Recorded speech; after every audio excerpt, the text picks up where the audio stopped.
Good morning and welcome to First Bank Stadium here on the campus of Vanderbilt University alongside Joey Dwyer. I'm Billy Derrick and it's time for our last minute thoughts. Joey, we're back. It's hot. I'm already sweating.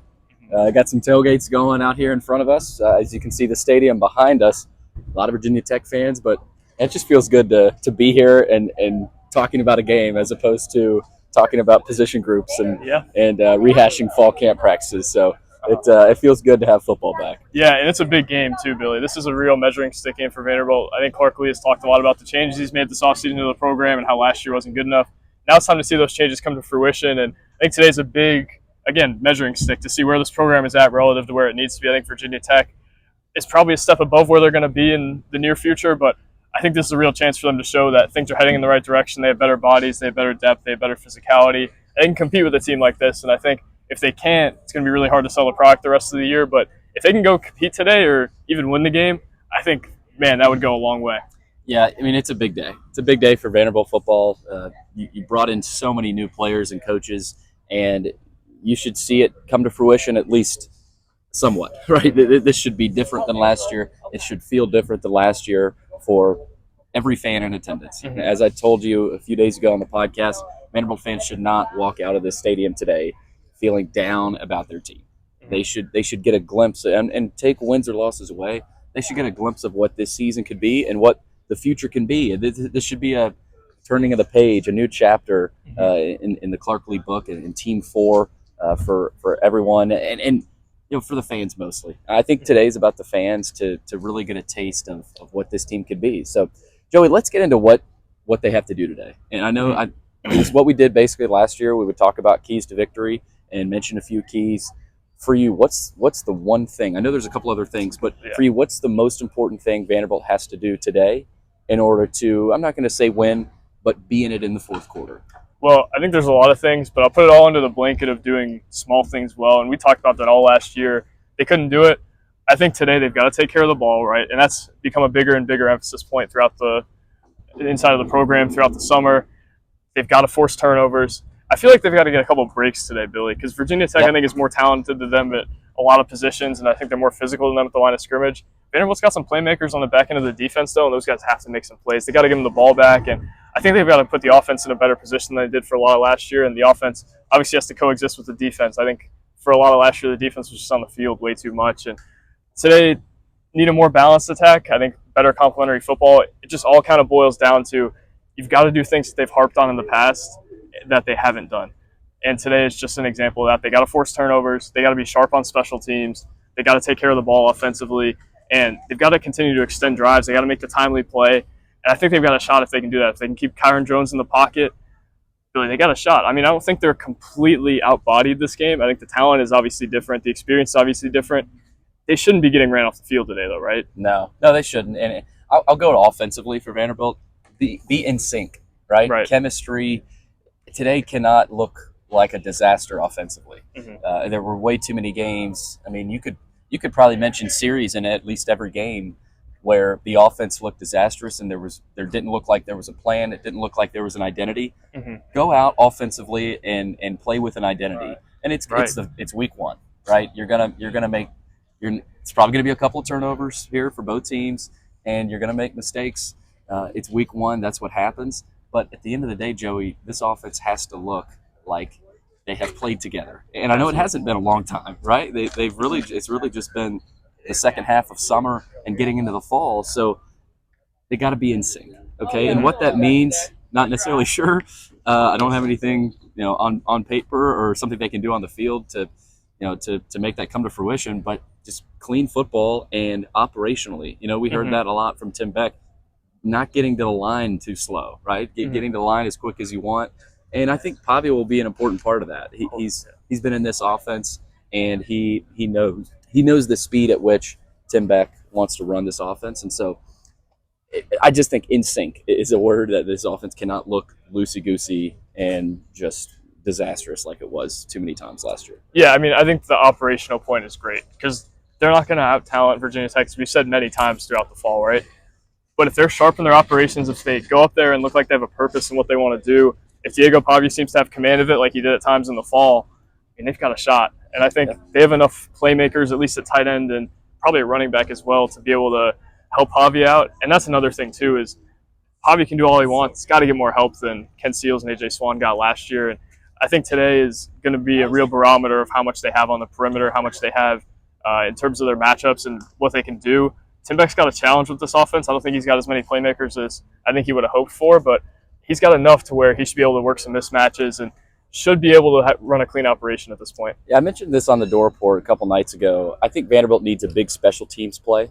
And I say that, I think you can lump in a big turnover as well. You need a huge play that shifts momentum. You remember the Wake Forest game a couple of years ago? It was a home game, and you may or may – were you covering in 2022? No, last year was first year. Last year was first year. I always get that mixed up. But anyway, 2022 Wake Forest game here. Vanderbilt had a huge fourth down stop early in the game, and that shifted the momentum all the way to their side. Now, they didn't end up really coming close to winning that game, but that was an early momentum shift that, and Chris would obviously remember this, and Vanderbilt fans watching, that pulled it all the way to their side. I think they need, and likely it happens in special teams, whether it's a big 50-yarder from Brock Taylor, after a third down stop, or a muffed punt, a mishandled punt, anything special teams wise. I feel like Vanderbilt needs that to happen today, and they have to force it. Yeah, right? They're not going to make them. They're an old team. They're not going to make a whole lot of mistakes. Exactly. Virginia Tech's not going to give you much today. Now, it's week one. Maybe there's a play or two that they give, and you've got to take advantage of that. Have to take advantage of it. Right. That's another key. If the ball's on the ground, you got to fall on it, because there's not – Virginia Tech's going to play a clean game. I have a good feeling about that with Drones and Tootin, and because they've got an out pitch, right? Vanderbilt does not have an out pitch. Virginia Tech's out pitch is Drones and Tootin, right? Give the ball to Drones. Drones, you could keep it. I mean, they've got an out pitch. Vanderbilt does not. So I think Vanderbilt obviously they've got to make out of the ordinary plays, and maybe two, right? Maybe multiple. So I threw that out there a couple nights ago. Big special teams play to swing the momentum. Yeah, I just think they need maybe early. They need a great equalizer play, and we talk about it with basketball. Is they've got to hit more threes, and that's how they're going to counteract the bodies. I think today they need a great equalizer. They need a big turnover. They need to hit on a deep ball that they normally probably wouldn't hit on. They need to have a huge special teams play.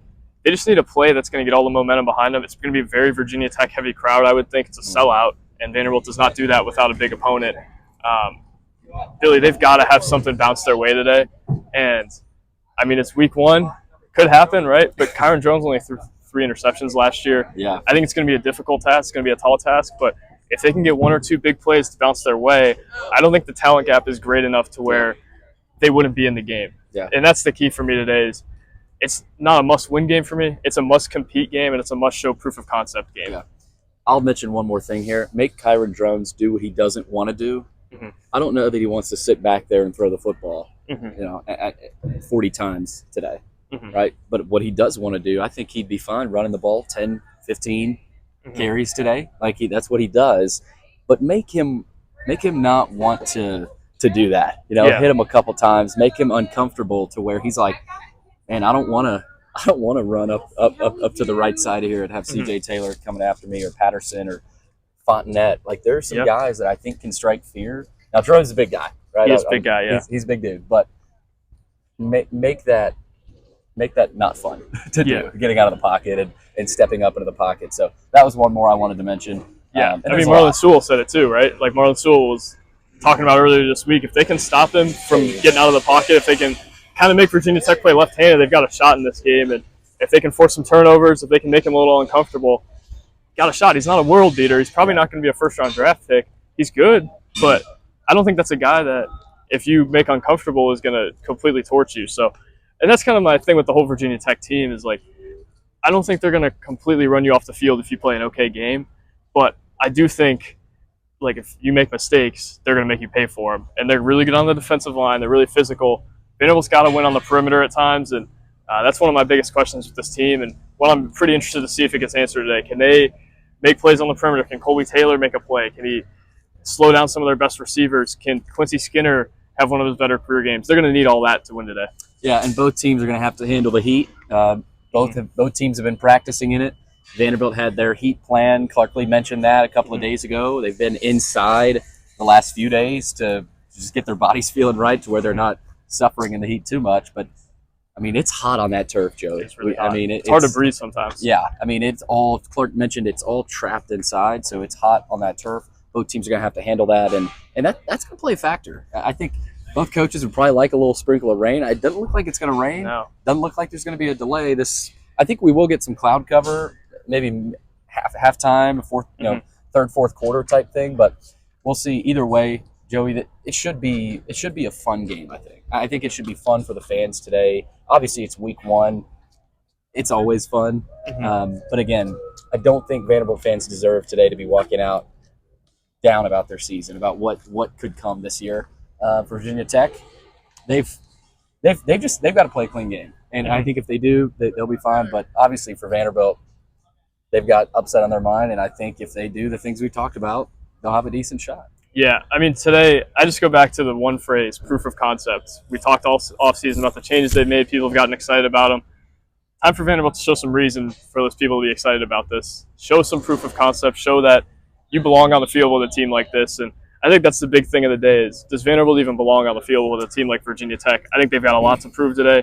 This is one of those games kind of in the mid-tier where you're thinking Vanderbilt's probably not going to win it, but if everything goes well, they've got a chance. And I think that's really all I can ask for at this point in the season, but we've got to see them prove they belong today. There's the PA announcer. That's Joey Dwyer. I'm Billy Derrick. We're going to head in, grab our credentials, and begin our coverage. So follow along all throughout the game. And, of course, we'll have you covered after the game as well. That's Joey. I'm Billy saying so long, and enjoy your coverage today.